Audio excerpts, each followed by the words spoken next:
Hello friends, मैं हूं साक्षी और आज मैं लेकर आई हूँ आपके लिए जो हमारी एनसीईआरटी की सीरीज चल रही है उसी सीरीज में अपना सेकंड वीडियो। हमने एनसीईआरटी की सीरीज में ज्योग्राफी को स्टार्ट किया है। ये सेकंड चैप्टर है हमारा क्लास 6 की ज्योग्राफी का। तो हम इसको देखते हैं, ग्लोब, अक्षांश एवं देशांतर। तो देखिए, वैसे तो आप पढ़ेंगे एक एक अक्षर, तो हम कोशिश करेंगे सारा ही पढ़ने की। बाकी जो इम्पोर्टेंट पॉइंट है उनके ऊपर हम हाईलाइट करते जाएंगे, उसको समझते जाएंगे। ठीक है, हम आगे बढ़ते हैं।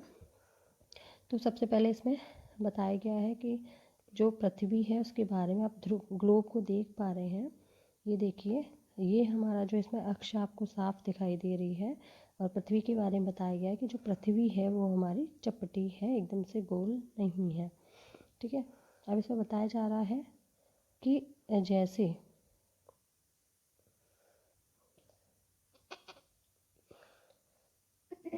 कि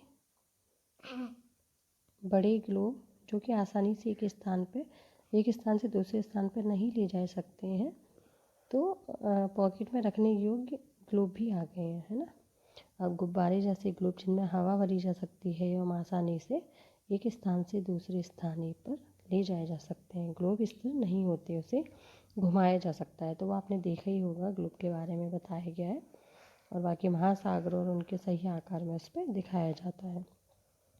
अब हम देखते हैं अपना मेन पॉइंट कि हम देखेंगे कि एक सुई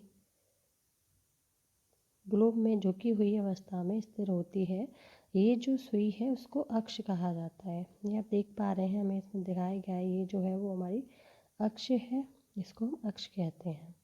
ग्लोब जो है वो इसी सुई के चारों ओर और पृथ्वी की भांति पश्चिम से पूर्व की ओर घुमाया जा सकता है। ठीक है, लेकिन याद रखें, इन दोनों में अंतर है। पृथ्वी पर वास्तव में कोई सुई नहीं है, ये अपने अक्ष पर घूमती है जो एक काल्पनिक रेखा है। यानी कि आपको पता है कि ऐसा कुछ भी नहीं है, वो अपने अक्ष पे घूमती है। पृथ्वी जो है वो और हमने एक काल्पनिक रेखा को माना है। अब देखिए, जैसा कि आप देखते हैं, वो आगे पूरा जो चैप्टर है वो हमारा एक चित्र पे आधारित है। उस चित्र को ही हम समझ लेते हैं क्या है। ये देखिए, मैं इसको जूम करती हूँ, इसको हम अच्छे से समझते हैं। अब देखिए, आपके सामने एक चित्र दिखाई दे रहा है। ठीक है, आप इसमें देख रहे हैं, सबसे पहले ये हमारी पृथ्वी है। पूरी जो है ये हमारी एक पृथ्वी है। ठीक है, अब क्या है, इसका जो बीच की लाइन है जो इसको काटती है वो हमारी हो गई 0 डिग्री, यानी कि भूमध्य रेखा। इसको हम भूमध्य रेखा कहते हैं। अब इसके बाद जो 23.5 अंश की जो जगह है उसको हम कहते हैं कर्क रेखा, उत्तरी गोलार्ध में। अब देखिए, इससे ऊपर की तरफ अगर हम बात करते हैं तो इसका मतलब है उत्तर, और नीचे की तरफ बात करते हैं इसका मतलब है दक्षिण। यानी कि उत्तर हो गया हमारा उत्तरी ध्रुव ऊपर की तरफ यहाँ पे, और नीचे दक्षिणी ध्रुव ये यहाँ पे। ठीक है, और व्रत की बात करें तो ऊपर उत्तरी व्रत और नीचे दक्षिणी। ठीक है, अब हम आगे समझते हैं इसमें दो चीज़ें। अगर 23.5 अंश आप ऊपर की तरफ बात करते हैं तो वो हमारी वहाँ से कर्क रेखा गुजरती है। 23.5 अंश अगर नीचे को बात करते हैं तो दक्षिण में मकर रेखा गुजरती है। नेक्स्ट हमारा उत्तरी शीतोष्ण कटिबंध, और जो ये उत्तरी ध्रुव है इसके बारे में देखिए, समझते हैं। कुछ भी भूलने लायक जैसा कुछ भी नहीं है। आप देख सकते हैं यहाँ पे सबसे पहले तो मकर रेखा हो गई, फिर केवल दक्षिण आपको पता चल गया, उत्तर पता चल गया। अब आप देखिए, विषुवत रेखा के आसपास, क्योंकि सूर्य की जो किरण है वो इस वाले एरिया में, जो ग्रीन एरिया है, इसमें सबसे ज़्यादा पड़ती हैं। और यहाँ पे एक समय दोपहर के समय में जो है वो सूर्य हमारे सर के ऊपर होता है, तो इसलिए यहाँ पे गर्मी वाला क्षेत्र होगा।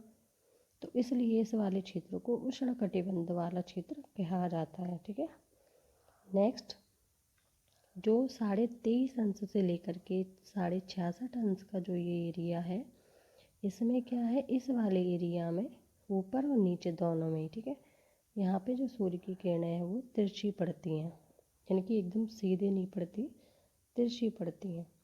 तो इसलिए यहाँ बीच की अपेक्षा थोड़ी कम सर्दी होती है। मतलब थोड़ी सी गर्मी होती है, तो इसलिए उत्तरी शीतोष्ण कटिबंध कहते हैं और नीचे वाले को दक्षिणी शीतोष्ण कटिबंध कहा जाता है। नेक्स्ट, जो ये ध्रुव के पास वाला एरिया है, जो 66.5 जो हमारा है, उससे ऊपर का ध्रुव की तरफ, चाहे ऊपर उत्तर की बात करो चाहे दक्षिण की बात करो, जो ये हमारा जो एरिया है, इसमें सर्दी अधिक पड़ती है। यहाँ सूर्य की किरणें बिल्कुल ही नहीं पड़ती हैं, तो जब ठंड ज़्यादा पड़ेगी तो इसलिए इस एरिया को शीत कटिबंध कहते हैं। ऊपर वाले को उत्तरी शीत कटिबंध, नीचे वाले को दक्षिण शीत कटिबंध कहा जाता है। तो ये शायद आप समझ गए होंगे। अब इसकी जो भाषा है उसको एक बार देख लेते हैं। अब देखिए, इसमें जैसे आप देख सकते हैं, तो हमारा जो भूमध्य रेखा वाला जो एरिया है, इसको क्या कहेंगे हम, वो दो भागों में अगर व्रत को डिवाइड करता है तो उसको उत्तरी ध्रुव व्रत कहा जाता है। ठीक है। नेक्स्ट जो है उसमें क्या है आगे कि जो ये हमारी पृथ्वी है, इसमें हमने काल्पनिक रेखाओं को माना है। तो जो रेखाएं इस तरीके से इसको डिवाइड कर रही हैं, इस तरीके से, है ना, इनको क्या कहते हैं हम, अक्षांश रेखाएं कहते हैं, जो इसको हॉरिजॉन्टल में डिवाइड करती हैं भूमध्य रेखा को। ठीक है।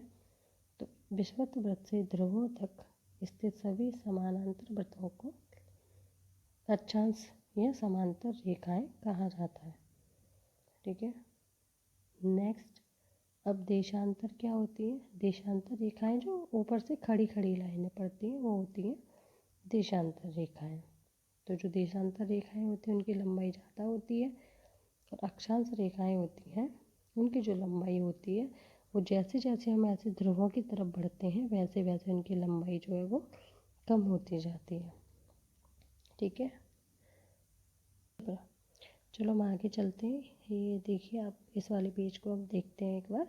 तो आप ये सब जो है वो आप देख चुके हैं, है ना। ये सब हमने पढ़ लिया है। मकर रेखा, कर्क रेखा के बारे में बताया गया है। उष्णकटिबंध आप समझ गए कि सबसे ज़्यादा गर्मी जहाँ पे रहती है उष्णकटिबंध हो गया। जहाँ पे सूर्य की किरणें तिरछी पड़ती हैं उसको शीतोष्णकटिबंध कहा जाता है। जहाँ पे बिल्कुल भी नहीं पड़ती हैं ध्रुवों की तरफ उसको शीत कटिबंध कहा जाता है। अब आते हैं देशांतर। देखिए, आप इस चित्र में देख सकते हैं कि जो देशांतर रेखा की बात कर रहे हैं वो ध्रुव से स्टार्ट होती है और फिर नीचे दूसरे ध्रुव को मिलाती हुई आती है। तो देखिए, आप देख सकते हैं ये जो है पूरा 360 डिग्री ये रेखाएं होती हैं। इनकी जो बीच की दूरी है वो कैसे आपको दिख रही है, इसकी लंबाई भी ज़्यादा होती है और ये भी समांतर रेखा की तरह ही है। लेकिन जैसे हम ध्रुवों की तरफ जाते हैं तो इनकी दूरी है वो घट रही है, यानी कि सब एक ही जगह पे जाके मिल रही हैं। तो इसकी मुख्य विशेषता है। हम आगे चलते हैं। ये देखिए, आपको देशांतर वाला है तो इसमें एक चीज़ समझ लेते हैं। जो हमारी सबसे मेन जो रेखा है देशांतर रेखा बीच वाली, इसको प्रमुख यामोत्तर कहते हैं। प्रमुख यामोत्तर या फिर 0 डिग्री रेखा इसको बोला जाता है। ठीक है। और इसमें और कुछ ऐसा नहीं है पढ़ने लायक। बाकी हम आगे चलते हैं।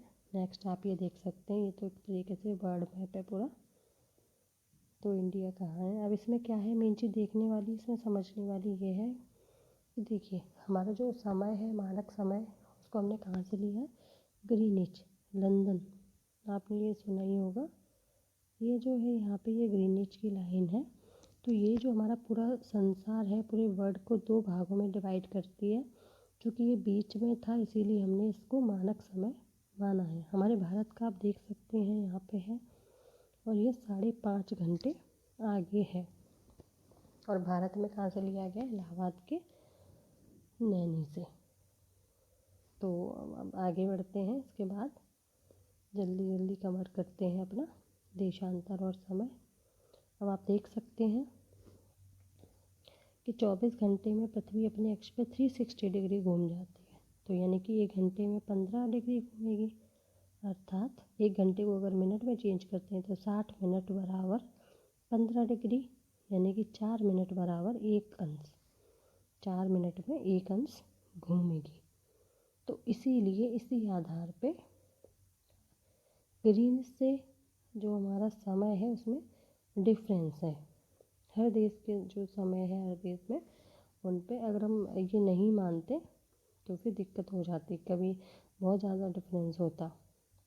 अब देखिए एक चीज़ हम समझ लेते हैं, हमारा मानक यहाँ में उत्तर इलाहाबाद के नैनी से है, वो कितने डिग्री पे स्थित है? 82.5 पूरब। इसको ध्यान रखना है आपको, 82.5 पूरब में स्थित है। आगे देखिए, ये सब डिटेल पढ़ने की आवश्यकता नहीं है, बस यही बताया गया है कि अगर ग्रीनिच समय 82.5 पूरब में स्थित है, यहाँ का समय ग्रीनिच समय से 5.5 घंटा आगे है, इसलिए लंदन में दोपहर के 2 बजे होंगे, तो भारत में शाम के 7:30 बजे होंगे। उम्मीद करती हूँ ये जो चैप्टर है वो आपके समझ में आ गया होगा। अब देखिए जैसे कि पृथ्वी का, इसके क्वेश्चन से थोड़े से देख लेते हैं। पृथ्वी का सही आकार है तो चपटी है। ग्लोब क्या है? पृथ्वी का प्रतिरूप है, मॉडल है। कर्क रेखा का मान क्या है?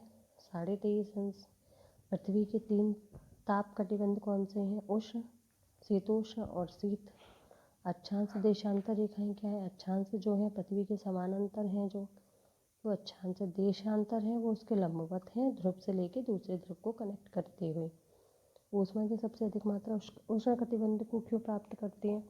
क्योंकि यहाँ पे सूर्य की जो किरणें हैं वो सीधी पड़ती हैं सिर के ऊपर। जब भारत में शाम के 5:30 बजते हैं तब लंदन में दोपहर के 12 क्यों बजते हैं? तो वो इसलिए क्योंकि हमारा जो मानक समय है वो ग्रीनिच का हमने माना है, तो भारत में वहाँ से 5.5 घंटा आगे है, इसलिए ये डिफरेंस आता है। तो उम्मीद करती हूँ आपको वीडियो समझ में आ गया होगा। मिलते हैं अपने नेक्स्ट वीडियो में। Thank you.